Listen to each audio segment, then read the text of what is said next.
Hey guys, welcome to the 101 in 10, where you get to see your favorite indie artists from around the world 101 in 10 minutes. I'm your host, Ayasha Roberson, and I'm back this week with a brand new indie artist. And I want to introduce this man is talented. He's a songwriter, he's a producer, he's a rapper, and he's from the state of Delaware. Please introduce Boy Pierce to the show, everyone. Wow, Ayasha, amazing intro. Thank you so much. I'm pumped to be here. Thanks for having me here. No, and thank you so much for being on the show. So I want to get started. I have quite a few questions to ask you in such a short period of time. How did you come up with the name Boy Pierce, and when did you start going into this music industry of hip hop? Sure, great question. So the name Boy Pierce comes from my last name, which is Pierce. My name is Matthew Pierce, and it came from my family. So my parents and my older brother, I think I was in high school, and I guess as the younger brother, the younger sibling, they would like casually call me Boy around the house. And when I started making music in college and I had to make a name in iTunes to like burn a CD or whatever, it was just naturally there. And I was like, okay, I guess Boy Pierce. And fast forward and it sticks to this day. So that's how it came to be. That's great. I love the fact that it was just something that naturally just came, just out of blue. You never knew that was going to be your name. It's just something that just was meant for you to be, as the universe would say.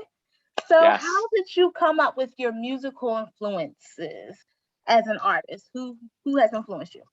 Sure. So growing up in the 90s, I mean, just the era of hip hop, it started with just who was on MTV and who was on the radio. So I was a big fan of Nas, Jay-Z, Wu-Tang. The list is just endless. And it gave this energy that I really latched onto and always loved.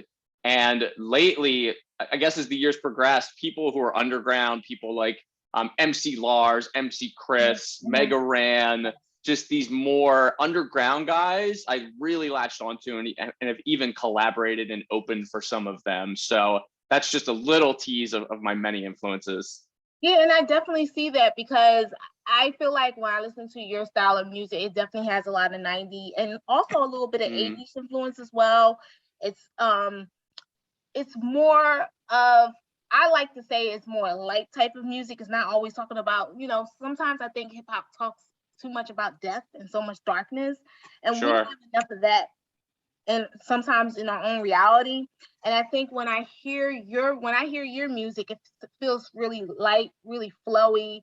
It gives me like that, just that nice little vibe to it. Like, okay, yeah, I like the flow to it. I like the way the style of your music really, brings that type of energy. And that's what people need to feel and experience because of COVID and all the things that especially happened within the past year.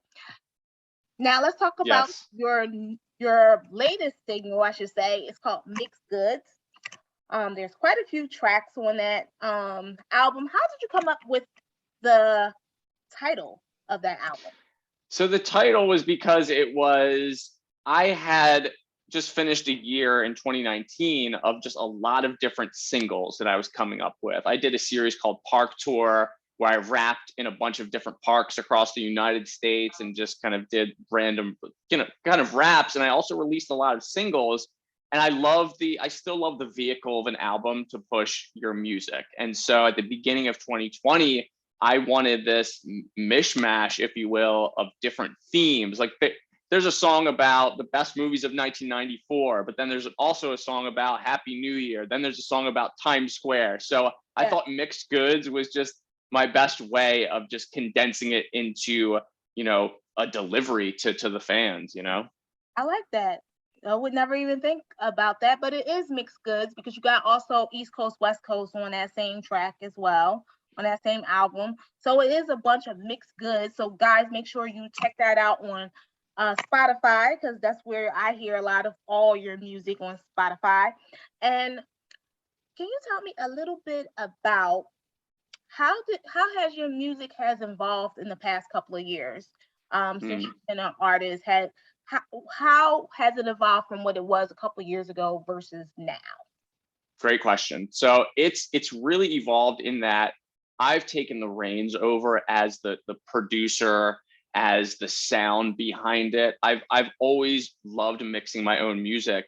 And I'd say, when I first got started, I did a lot of sampling and I did a lot of work with different beat makers and maybe purchasing a beat here, purchasing one there. And especially as the pandemic hit, I used that opportunity and that time to just hone in on music theory and hone in on learning keys of songs and learning certain chord structures. So I take a weekly music class, one-on-one Zoom with a teacher, and that's really elevated my production over the last year. So the biggest difference is just me being the producer behind my own music. So my newest album that comes out early next year is 100% all 12 tracks produced by me. So I'm very proud of how that's evolved. Yeah, and I think that's great as an artist that you want to evolve, not just in front of the mic, but you also involving behind the mic as well, and having that creative control over your music and the style and the flow and how everything kind of goes together. And I think that what makes you the artist that you are. And I think that's great. You said you went to college. What school did you go to? I went to University of Delaware in the state that I'm from, which is Delaware. So yes. I got it. I actually got denied from University of Delaware, but it's okay. What? It's all right. I'm originally from Philadelphia, so I'm. Oh, cool. Yeah, so I'm very familiar with the New Jersey, Pennsylvania, Delaware area. So shout out to all. Oh yeah. The artists out in that area. So tell us a little bit about your upcoming single for 2022, and if you can please give us just a little bit of buzz about maybe the title of the album and when will it be out? Yeah, for sure. So the album is, and I'm like 95% sure this is going to be the title, is Out of Office. Mm-hmm. And it's about this 10-week almost tour that I say I took. And I work full-time at a marketing agency that's based in New York, and I do music as well. So I have both of those professions. And because we are out of the office and we're allowed to work remotely, in the spring, when it was finally like go time for travel again, I hit the West Coast and stayed at, I think, like 12 Airbnbs across 10 weeks. And basically the album, I had all my gear with me, my microphone, all of my production hardware, and I wrote and produced this album throughout my travels. So every song is about a different story or destination during that 10-week travel period. Wow, that's awesome. I'm looking forward to hearing the Out of Office new album in 2022. And hopefully we can get a song on Indie Live Music Radio so we can play one of those exclusive tracks. And please let the audience know how they can connect with you, how they can book you for a gig and connect with you on social media. Sure. As well. Thanks, Ayasha. So you can connect with me on Instagram at Boy Pierce Music, BOYPIERCE Music. All my music is on Spotify under BOYPIERCE. All my videos are on YouTube. And I'd say Instagram, just shoot me a message and I'll write you back. So that's the best way to contact me. Cool beans. And thank you, guys. And you have it. 1 and 1 tenors. Boy Pierce was just on the show. Thank you so much for being on the show for today. And ladies and gentlemen, please check out the 10110 exclusively for this episode premiering December 14th at 5 p.m. Eastern Standard Time. Almost forgot what time the show was premiering. So it's been a great interview. And thank you guys for tuning into our show where you get to see your favorite indie artists from around the world, 1-on-1 in 10 minutes. Thank you guys so much. Have a happy holiday, guys, and take care.